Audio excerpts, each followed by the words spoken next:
And KPMG Luxembourg, as part of its Diversity Summit series, will be honoring individuals in the next hour who had the courage to go beyond their imposed limits. It is with the greatest pleasure that I welcome you to our 3rd annual Diversity Summit. I am very, very honored to now have some childhood prodigies in this room. Avanti Sharma is 11 years old. Leo Sharma is 16 years old. They are, I would say, from my level, master coders. Maybe they think, they're in the world of coding, they're not so much. But they have accomplished for their young lives so much. And I know they're going to accomplish some more. So, ladies and gentlemen, please give a hand for Avanti Sharma and Leo Sharma.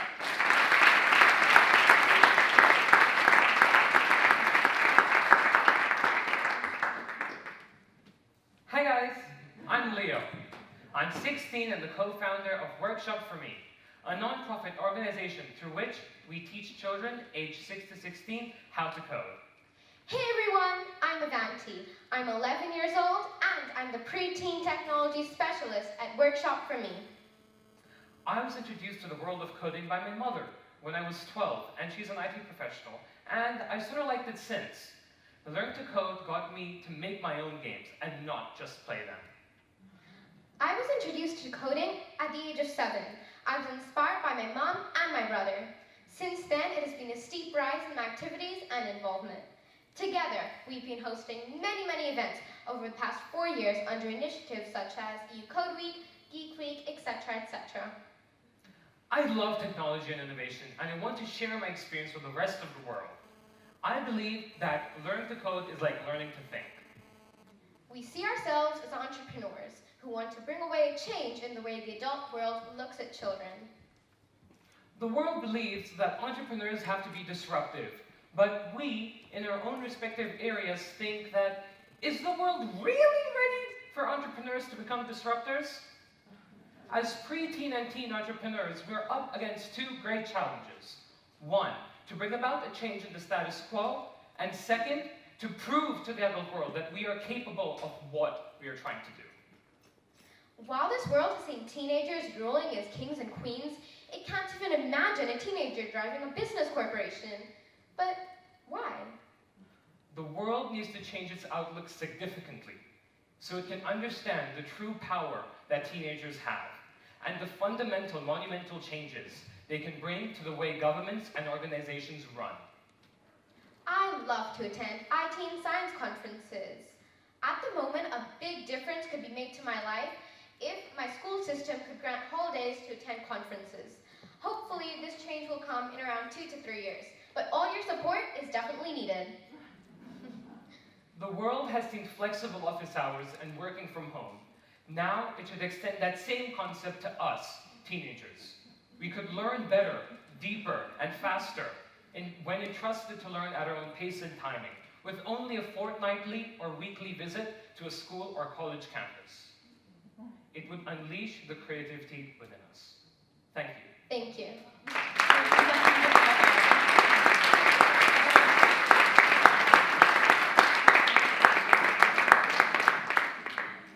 Impressive. They're probably going to rule the world about 5 years when I listen to this. Again, thank you. Avanti, how old were you when you first started getting interested in IT? Because it's not a typical girl thing. Well, actually, when I was pretty young, around 4 or 5, I loved to just create random things. So once I remember I created a robot out of a cereal box. And then once my brother and my mom started this organization which taught kids how to code, one day I sneaked down and I saw what they were doing and I was like, wow, these kids are creating projects and doing whatever they want. I want to do this. I'm doing this. Yeah, this is done. I'm doing this. Yeah, it's pretty cool. It's pretty cool. But how did you, and again, here again, I have the thing of behind every great woman is a great man, and here we've got a brother who's supporting this. How did you get her excited about this stuff? Because you said at 4 or 5, you started building robots. Yes. Again, the stereotype, and I don't like stereotypes, but the stereotype is, little girls love Barbies and little boys love cars, and I don't know, YT. How did you influence her? Or not influence her, but how did you get her excited about it? Well, the thing is that I've always loved technology, and I've always wanted to know what that magic smoke is that makes stuff work. And I always thought that it's really cool, and I always loved playing games. So that was my main step into coding. And as for how Avanti here got into coding, well, the thing is that she kind of saw my mom and I running these workshops, and she saw the kids making their projects, and she started a bit, but then she fell behind. Do you want to tell us why you fell behind and why you didn't want to do it anymore? Well, actually, one day I went to school, so I made this ballerina project. I wanted to tell everyone in my class about it. So I went to school really happy, and I told all my friends, and they didn't say anything bad about it. I just felt kind of left out, because they were like, that's kind of weird. So I didn't like it. I felt left out. No one else did it. I thought, okay, I don't want to be that weirdo who's a loner and who doesn't have any friends. I want to have friends. So then I kind of stopped. Yeah. And so when my mother and I especially picked up that she was liking it less and less, we inquired exactly why. And when she told me her reasons, I was like, what? That's your reason? Because people will find you weird? Aren't we all? I mean, that's what makes us special, right? So, to me, that was a fundamentally dumb answer and reason why. So I had to get her back. I had to recover. So Avanti, how did you push against that? Oh, well, I told my brother, I was really sad and angry at my brother, because I felt like he was trying to control me, saying I have to do this, I have to do that. So do you remember that argument we had? Briefly. Yeah, so I was really mad, but then he kind of made me do it. I didn't have a choice. He made me do it. And I was like, I like this. And I had no problem with coding. I loved coding, but no one did it. So I didn't want to do it. But yeah, that's pretty much it. I didn't want to do it. How old were you when you started coding? I was around 7 years old at that time. 7 years. And by what time were you felt like you were, well, I could call you a master coder, but by the time you felt that you could, start programming substantial things? I felt like I was at around age 10, so 1 year ago, 2 years ago. And I felt pretty confident in it because at that time I passed whatever my friends thought, I passed whatever everybody else thought. I said I want to do what I want to do. It's not their choice. But it just didn't stop there, did it? I mean, you weren't just coding for yourself. You started entering contests. Yes, actually I entered a worldwide app development contest called the Technovation Challenge. So, Should I take this? Sure. Okay, so the Technovation Challenge is a girls-only challenge, and it aims to solve by using an app the key challenges of the UN as per the 2018 challenges. So safety, environment, stuff like that. And so this year, 2 teams from Workshop for Me were participated in this worldwide challenge. In total, there were about 3,000 teams from all places around the world, and Workshop for Me's team, which she was in, made it to the semi-finals, top 100 out of 3,000 teams. Impressive. And she's only 11. Keep on going. She was in a higher age category, wasn't she? Yeah. And this is what's impressive. So the thing is that the other 3 girls that were in her team with her, all were older than her. And so the age average of it was higher. So they had to all participate in the higher 15 to 17-year-old category. And she is 11, or she was 11 when she participated in this, competing against 17-year-olds. And what app did you develop? Because I think this is also interesting. So I developed a safety app which has 3 buttons. So the first one sends your location to your emergency contacts. The second one plays a really loud alarm and it will not stop unless you enter a certain password. And the third one clicks a picture from your front and back camera and sends it to your emergency contacts. All of this is in case you feel unsafe when you're walking alone in the dark or whatever. I don't know what people do these days.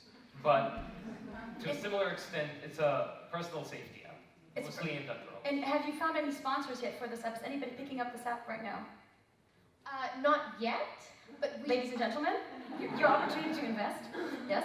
not yet, but I will plan on publishing the app later this year.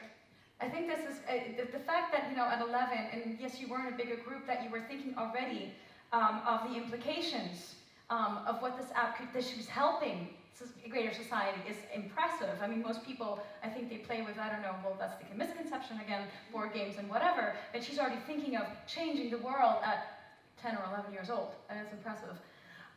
So again, please give her a hand for this.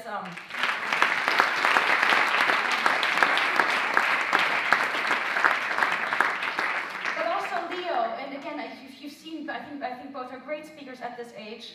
Leo, you are one of the youngest tech speakers, I believe, so please go on this. Yeah, so I have been speaking quite a bit actually. It started all the way back in 2016 in a conference in Geneva, which was my first one. It all came about because I had a message to spread and I didn't know exactly how to spread it.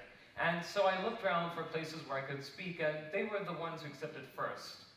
And when I got there, then I later got to know that the audience size was about 1,000 people, and the stage was pretty big.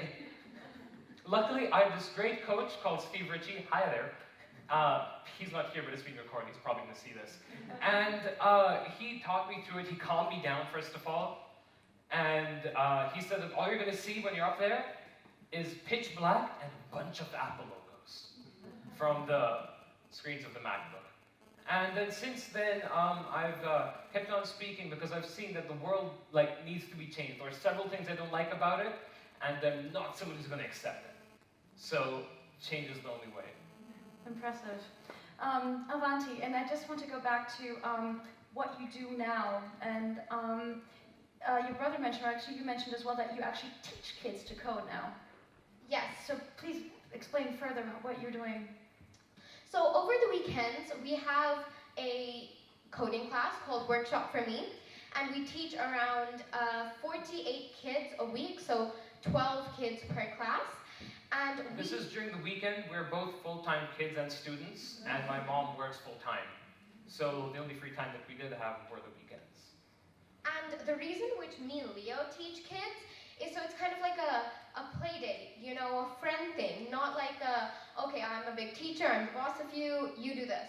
No, so we thought we had a nice, cozy environment, just like this. It's also super informal. There's no one actual teacher. We all sit down with the kids on a carpet, a couch, and we're so you need help over there? I can help you, man. I got this.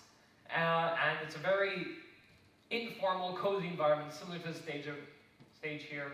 And I feel that it really helps learning. How many kids do you teach now? Do you have a ballpark figure? 48 a weekend. Wow. And this is, again, when you're not originally from Luxembourg. You moved from India. Is that correct? Yeah. When did you move from India? Early 2009, March of 2009. Wow, and you just went on and started revolutionizing Luxembourg as well, because again, before this I've never heard of kids teaching other kids to code. That's another thing. And now, I mean, obviously this has taken off and you guys are inspiring Luxembourg and the communities beyond. You are now in London, and you're speaking at summits in London, and Avanti, and while speaking to her, I was highly impressed that she was at a conference, and maybe, please, she's better than I am saying this. So I was actually a finalist in the Booking.com Playmaker Awards in the Rising Star category. So I applied and I became in the finals, which was great. And actually the CEO of Booking.com mentioned me in her speech along with Randy Zuckerberg, and I was like, wow. Oh yeah, Randy Zuckerberg was there, by the way. I'm not sure if you caught that. And not only that, but we were invited on her radio show, Zuckerberg Media. Complicated. Yes. We were also invited on her radio show, Complicated, and that was great. I met a lot of people. Unfortunately, I didn't win, but next year I'm coming, I'm gonna win, I'm gonna climb that board, so yeah. I was going to ask what the closing words were, but I think some of the best closing words for you guys' speech. So again, thank you so much, Leo and Avanti, for this wonderful message. Thank you again. Thank you.